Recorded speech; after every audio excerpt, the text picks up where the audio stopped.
Okay, and welcome to the Back Pain Solution. My name's Troy, this is TM Fitness. So what we're going to be looking at with this series of videos here in this presentation is we're going to be running through basic anatomy, understanding movement patterns, the joint by joint concept, common posture dysfunctions, posture awareness and spine hygiene, pain catastrophizing and how that affects your experience of pain, manual handling, self-assessments, so some stuff that you can do to assess your movements and your core stability.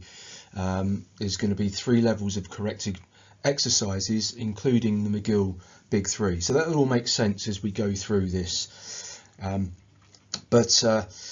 The idea here is to educate you, to teach you everything that you need to know about what the potential causes of your pain are, what you can do to affect that, and how through exercise and shifts in mindset you can completely change your entire experience of pain and even remove it and reverse it completely without medication or surgery. So just a little bit about me in case you're unaware. My name is Troy Martin. That should be uppercase M on that. I'm a level 3 personal trainer and corrective exercise specialist, body geometry, bike fit technician. So I work in close proximity with bodies, not just through exercise, but through the bike fit process as well, where I'm fitting people to the bikes to get them a better fit on the bike, but also better levels of performance, or to change their positioning if they're experiencing pain. I'm a proud owner of a knackered spine myself. I have a prolapsed disc in my neck, which has been an issue for a number of years now. I say it's an issue, I mean it exists, it does cause me some discomfort at times, but I manage it well using a lot of the principles that you're going to learn here. I do also have a history of lower back pain, something that I've through exercise and mindfulness practice I have managed to not completely eradicate. I still get occasional flare-ups, but it's about 90% better than it was, and it has no effect on my lifestyle or any of the things that I like to do in terms of activity for the most part. I am a level 2 reformer Pilates instructor. I have qualification, certification in post-rehab essentials. I'm a kettlebell instructor. I do posture and movement assessments. I'm also a body type nutrition coach. And this program is based on a combination of personal experience and extensive evidence-based research. So I've read a lot of research to back up my own theories and inform my opinions, and also a lot of my personal experience and my own experiences of pain and dealing with clients who have back pain and injuries. And it's reassuring to know that through trial and error over the years, once I started researching what the science has to say about back pain and exercise rehab, that I was more or less doing most things right. I'd kind of found it by default. And then Dr. Stu McGill, who is the world's leading expert in back biomechanics, he's written a number of books on it, and his book The Back Mechanic is a major influence on a lot of the content here. Not everything, but it's influenced a lot of my my understanding, and then, as I say, I've gone down various rabbit holes with research into biomechanics and exercise and rehab and posture, and of course pain science as well. And because this is an epic journey and I'm a Star Wars geek, let's start in Star Wars fashion. Cue the music. Okay, so there's no music, but I will bust some myths for you before we get going, because this is going to be some stuff that you probably believe at the moment. So I'm going to explain to you that these are misnomers. So if you saw a doctor and you came away with pain medications but no decisive strategy to effectively improve your condition, then you didn't see a back specialist. It's quite possible as well that your doctor has instilled a pessimistic expectation about your pain as well. So there is no such thing as a non-specific back pain. There is always a cause for pain, and if your doctor hasn't diagnosed that cause, then how are you possibly going to get better? Degenerative disc disease isn't a thing, so that's a common diagnosis. You get some pain in your back, they scan your back, there's some degeneration in the discs in your spine, and they tell you that's the cause of your pain. But that's not the case.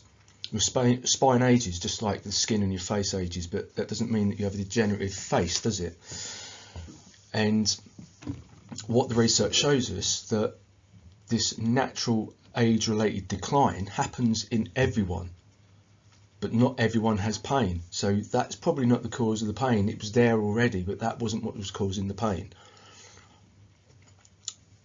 But then as soon as you tell someone this, they identify as broken. You tell yourself all these stories: I've got this disease in my back, I've got this non-specific pain, doctor can't help me, I've got to take painkillers for the rest of my life is over, and you start catastrophizing. So we're going to break all these factors down bit by bit over the next hour or so. Your GP, as good as a GP is not qualified to give you an accurate diagnosis. They should ideally be referring you to the correct department for a full physical biomechanical assessment before anything else.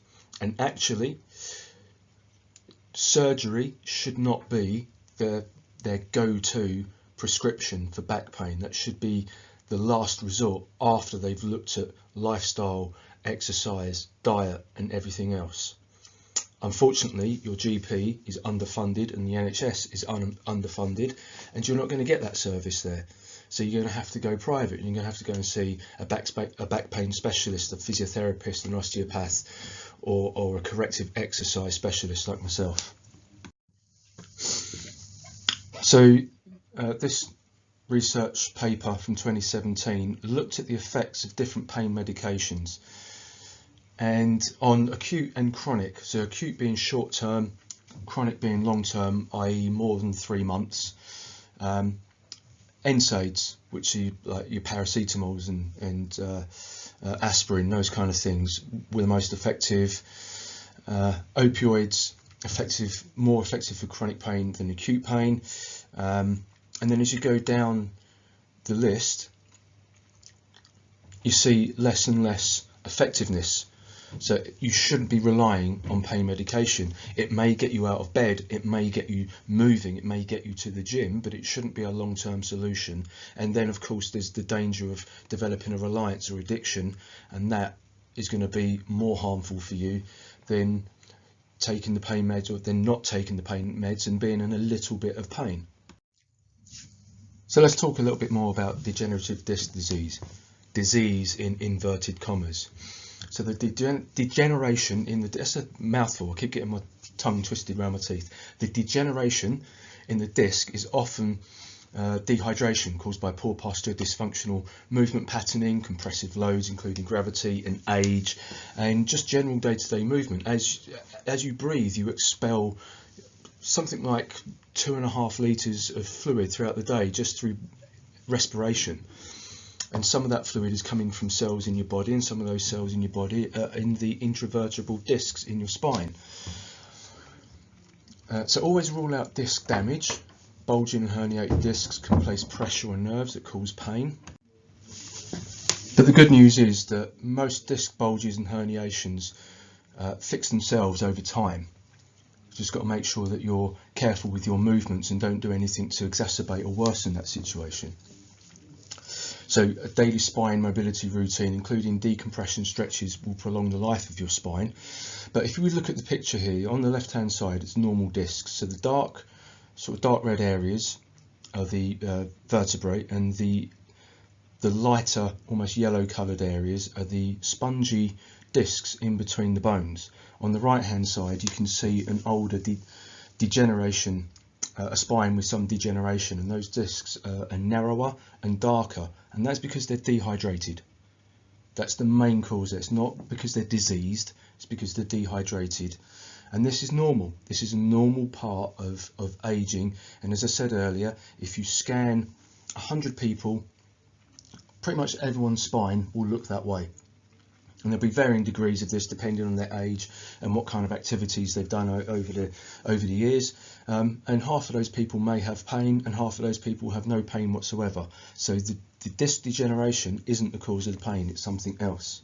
If you want to learn more about the what the science says about the diagnosis of back pain. I've put a link here to a blog called Pain Diagnosis Blog there. You can click on that link when you get the slides, and there's a guest blog that I wrote for another site, which just breaks down some of the more recent research into diagnosis and imaging and what that tells us about pain. A lot of the pain you experience will be in your head. In fact, as you'll learn in a moment, pain actually starts in the mind. But I mentioned pessimistic expectations. So if you've gone to your doctor and the doctor says, well, you're not getting any younger, and you should probably stop doing these active things that are hurting your back, and you've got a disease in your spine and all this kind of crap, that's a nocebo. So the difference between a placebo and a nocebo. Placebo, this comes from the Latin for I shall please, and it's an optimistic belief. So if somebody tells you do this, it's going to make you feel better, the chances are that because you expect a positive outcome, you experience a positive outcome.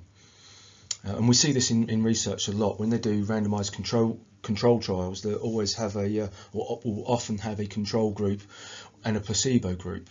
And this is how we can tell how certain supplements and medications and interventions work. We've even seen now that that surgery may be a placebo in a lot of cases, where they've done trials on people where they've got two groups of people with back pain. One group gets surgery on the spine, and another group gets a sham surgery, where they actually make incisions so they believe that they've had the surgery, but they just cut them open, then sew them back up again. And outcomes in terms of reductions of pain and improvements in movement are exactly the same. So the surgery, they've undergone the surgery, they've had physical changes done to their spine, and it's exactly the same outcome as the person who thought they had surgery but hadn't. And that's how placebos work. Nocebo is quite sinister. That's the flip side of the coin. It's the yin to the yang. So nocebo means I shall harm, and it's a pessimistic belief. So if I say to person A, do some kettlebell swings, it's going to massively improve your back pain, they'll do kettlebell swings and they'll expect it to be good for their back, and they'll get a positive outcome. If I say to person B, stop doing kettlebell swings, that's harming your back, they'll probably get back pain when they do kettlebell swings, because they're expecting it, because I've instilled a negative, pessimistic expectation, or a nocebo. And so just on that nociception and nocebo effect, I've just taken this, lifted this from Wikipedia, the definition of nociception. So a nociceptor is a pain receptor. It's a sensory neuron that responds to damaging or potentially damaging stimuli by sending possible threat signals to the spinal cord and the brain. If the brain perceives the threat as credible, it creates a sensation of pain to direct attention to the body part so the threat can hopefully be mitigated. This process is called nociception. So when you stab yourself in the hand, it's not the stabbing that's causing the pain, it's your brain perceiving the stabbing as a threat and then sending the pain signal to your hand to make you stop yourself from stabbing yourself. So it's a very complex situation, it's a very complex mechanism.